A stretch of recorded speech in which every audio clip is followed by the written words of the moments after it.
Edit. Thank you to everyone for their kind and supportive words. Allow me to explain so no one thinks I am discriminating.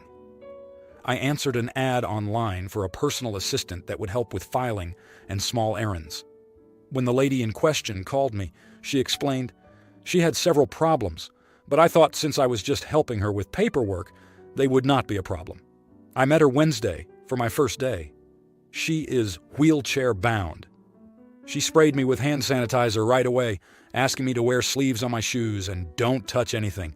I was really confused because how could help her with paperwork if I couldn't touch anything?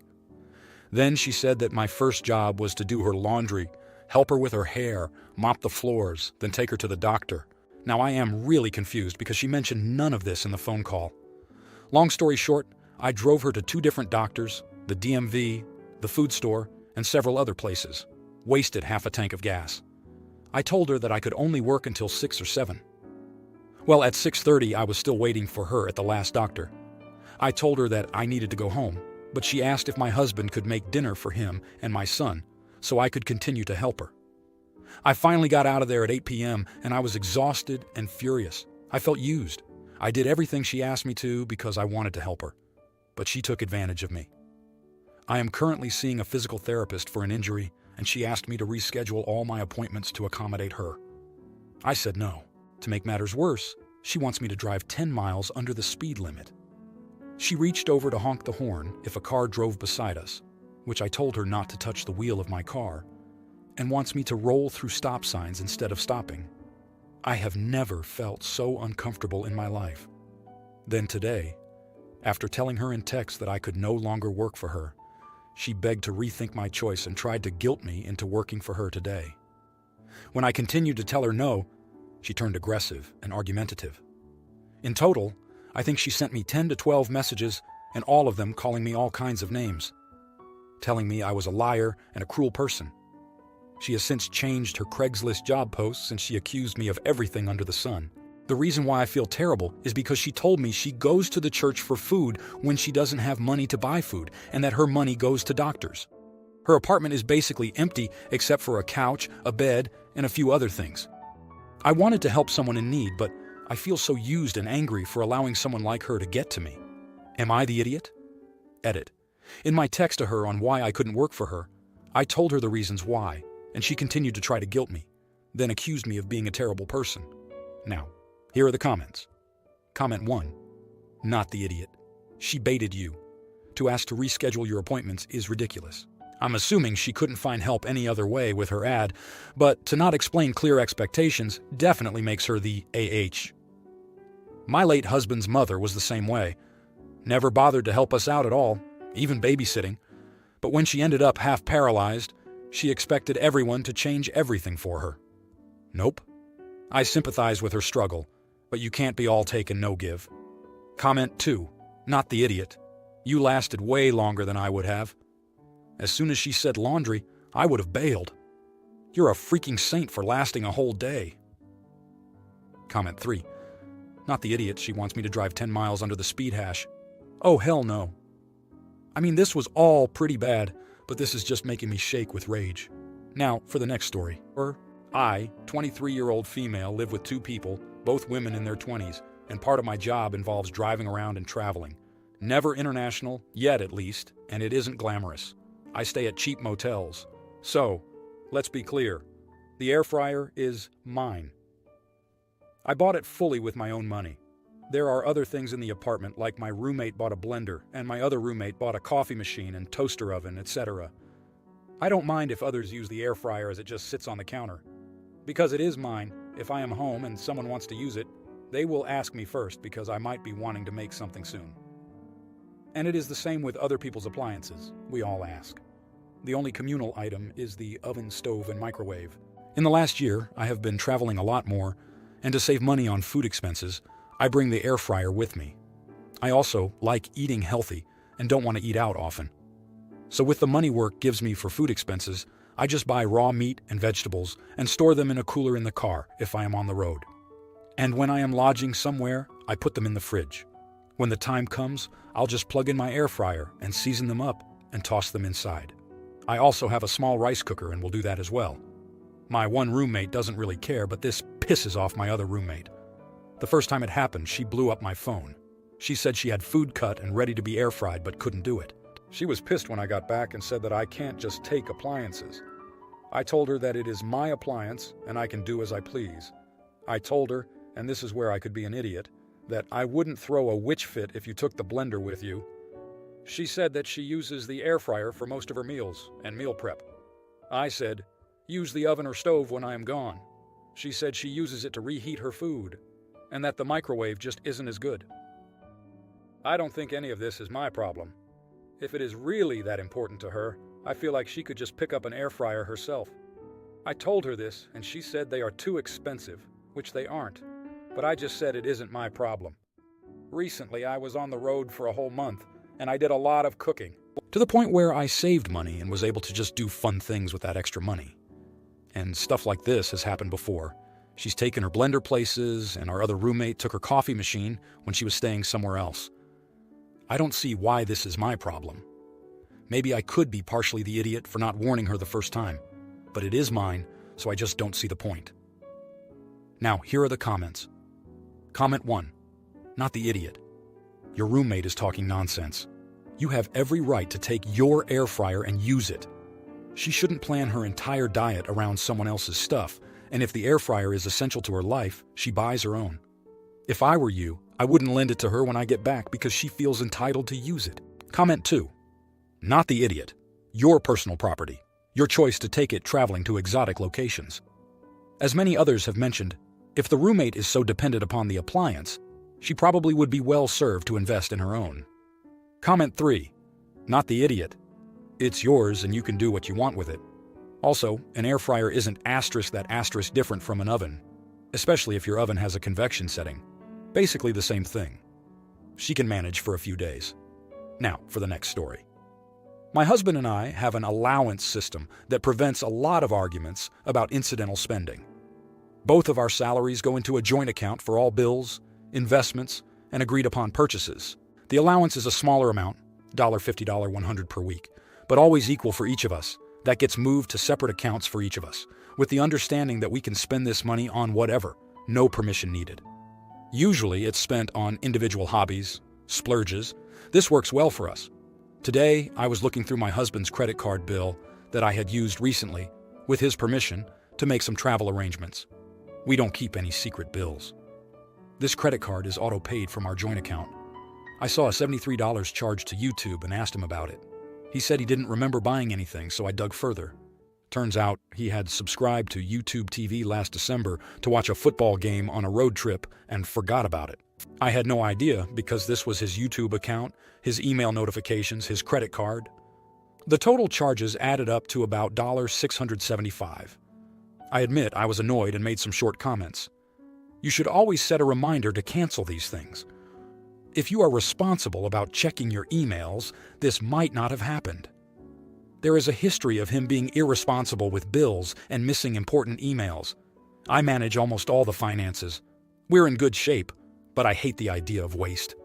We weren't even utilizing that expensive subscription. He paid that money to watch one thing 10 months ago. I told him that, to be fair, he'd have to pay the $675 out of his fun money.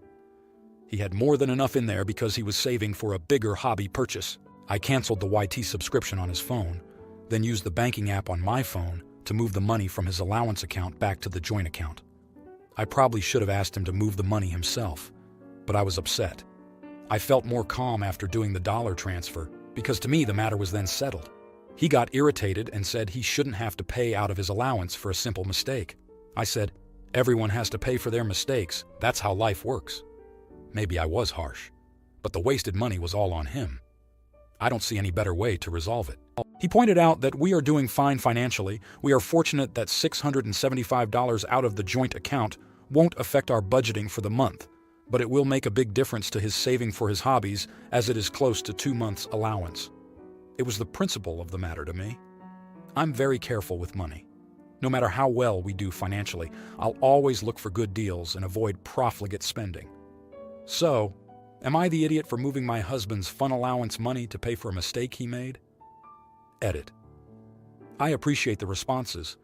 as reading the objective viewpoints helped me realize I behaved badly, more punitive than fair. Marriage is a partnership, not a balance sheet, and honest mistakes happen. I reacted out of irritation about the money without thinking about the bigger picture. I called my husband and apologized. He said he didn't blame me for being irritated, as he was irritated about the money too, but he appreciated the apology. He said we could talk later about moving the money back or not. Thanks again, and feel free to keep weighing in with comments. I feel like healthy debate is the best part of Am I the Idiot? Now, for the next story. I, 28-year-old female, was getting married, and I wanted everything to be perfect. So I had some rules. One of the important rules was not bringing kids to my wedding for various reasons. They could destroy the decorations, and what would I even do if they got hurt? When I told my family and guests about this rule, they all seemed to understand, except for my cousin, 30-year-old female. She said I was being rude, and that this was a way for me to not make her come to the wedding, because I knew how clingy her kids are. Her kids are 3 and 4 years old. I simply told her no. I want my family to be there, but no kids. She still made a fuss out of it and asked me why I didn't book a kids area. A kids area was out of our budget, so it was definitely a no. I told her if she can't come, it's okay, I understand. The wedding day came, and I didn't expect her to come, but she did, and she came with her 2 kids. I immediately rushed her out of my wedding and told her I wasn't going to take this kind of disrespect. This made a whole scene, delaying my wedding for 15 minutes because a 30-year-old woman who couldn't follow simple rules. Some of my family thinks I'm an A*** hole, but some think I did the right thing. Now, here are the comments. Comment 1. Not the idiot. This is why weddings should have some security. You shouldn't have had to do that. The wedding planner, a bouncer, or someone else should have been positioned to kick people out who cannot follow the rules.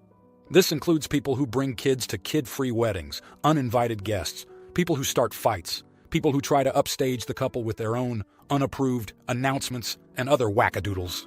Comment 2. Not the idiot. I mean, I get the frustration of not being able to come to an important family event because of having kids, but you're totally entitled to have a no-kids rule if that's what you choose. Purposely bringing kids after clarifying the no-kids rule is ridiculous, and while obviously it caused additional drama, you were totally within your rights to ask them to leave. Comment 3. No one has the ability to contradict your wedding's rules. You told her that you understood if she couldn't come, but she still did and still undermined your rules as a guest, the rules that were told to her most likely multiple times. Not the idiot. Now, for the next story. I have twins that are 19 years old. One speeds darts through traffic in her small car. She drives other people's cars and lets them drive hers.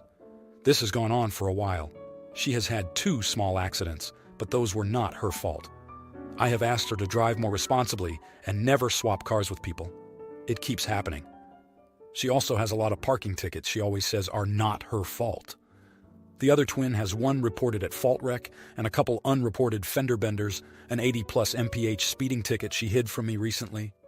She drives other people's cars and argues with me that it's a necessity. We have seen open alcohol containers in her vehicle as well. We have another teen driver on our policy, and we will be adding another in 5 months.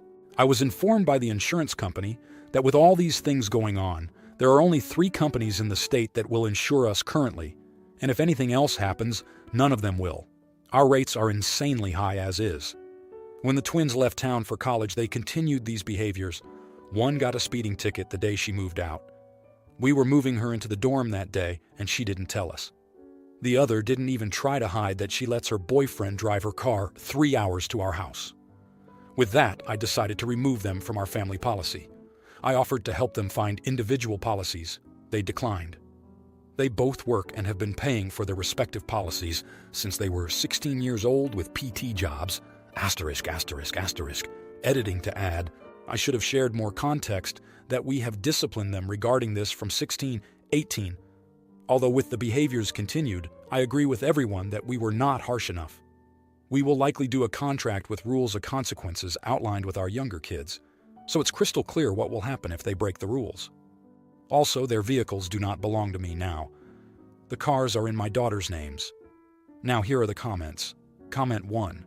Dude, You are an AH for allowing this to continue until they were 19.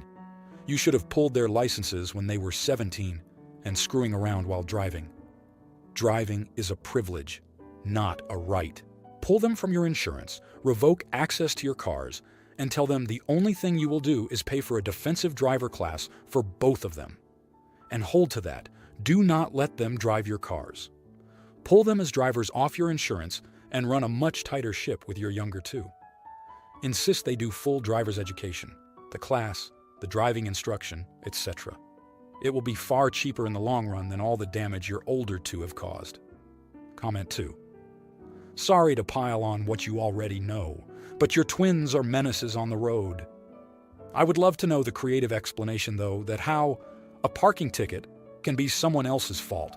Gotta be a fun story there. Not the idiot. Comment 3. Not the idiot. They are adults and are not behaving responsibly in their driving habits. That has consequences they need to face. Paying their own insurance is a good way for them to see what their bad habits are costing them. If you like this video, you'll probably like these too. Also, while you're here, please consider subscribing. It's your support that keeps this channel alive and allows me to make better and longer videos. Have a great day.